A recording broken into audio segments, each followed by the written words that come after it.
အဲ့ဒီလိုနိုင်ငံတော်ယာယီသမ္မတနိုင်ငံတော်လုံခြုံရေးနဲ့အေဂျင့်တာယာရေးကော်မရှင်ဥက္ကဋ္ဌကိုယ်တိုင်မဲပေးခဲ့မှုအပေါ်လာရောက်မဲပေးကြတဲ့မဲဆန္ဒရှင်ပြည်သူများကလည်းဝမ်းမြောက်ဂုဏ်ယူလျက်ရှိပြီးနိုင်ငံတော်ယာယီသမ္မတအဲ့တော့ဒါကိုနိုင်ငံခြားအတိမတ်ပြုတော့မပြုတော့ကျွန်တော်တို့နားမလည်ဘူးပြည်သူကမဲပေးတာကျွန်တော်အတိမတ်ပြု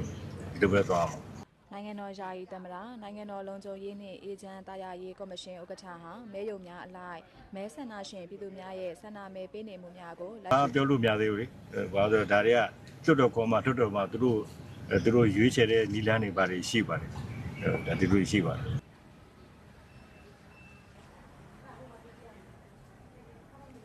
ရင်းနှီးနှွေးထွေးစွာပြန်လည်နှုတ်ဆက်ခဲ့ကြကြောင်းနဲ့ရွေးကောက်ပွဲမှာဆန္ဒမဲပေးရမှုခန်းစားချက်အတွေ့အကြုံများကိုတင်ပြခဲ့ထားတဲ့မဲယုံအသီးသီးမှကျင်းပလျက်ရှိရာ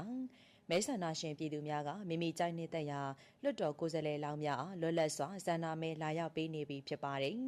ရွေးကောက်ပွဲအပိုင်း3ကိုတကုံမြို့နယ်လမ်းမတော်မြို့နယ်စိတ်ကြီးခနောင်တူမြို့နယ်ဒလားမြို့နယ်တကုံမြို့သစ်စိတ်ကမ်းမြို့နယ်တကုံမြို့သစ်အရှေ့ပိုင်းမြို့နယ်မင်္ဂလာတောင်ညွန့်မြို့နယ်တာဂေတာမြို့နယ်မြောင်းအုတ်ကလာပမြို့နယ်တောင်မွေမြို့နယ်ရန်ကင်းမြို့နယ်ကြောက်တန်းမြို့နယ်ခရမ်းမြို့နယ်တုံးကွာမြို့နယ်စမ်းချောင်းမြို့နယ်လှိုင်သာယာအနောက်ပိုင်းမြို့နယ်နဲ့လှိုင်သာယာအရှေ့ပိုင်းမြို့နယ်တို့မှာမဲယုံများဖွင့်လှစ်ပြီးကျင်းပလျက်ရှိပါတယ်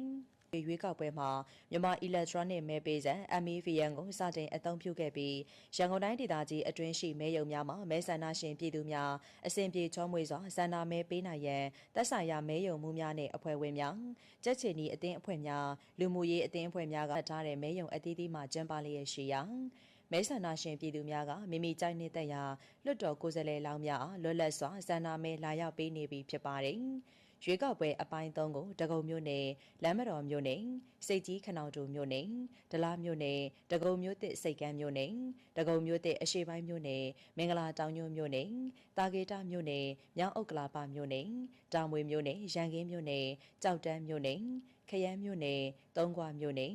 စမ်းချောင်းမြို့နယ်လှိုင်သာယာအနောက်ပိုင်းမြို့နယ်နဲ့လှိုင်သာယာအရှေ့ပိုင်းမြို့နယ်တို့မှာမဲယုံများဖွင့်လှစ်ပြီးကျင်းပလျက်ရှိပါတယ်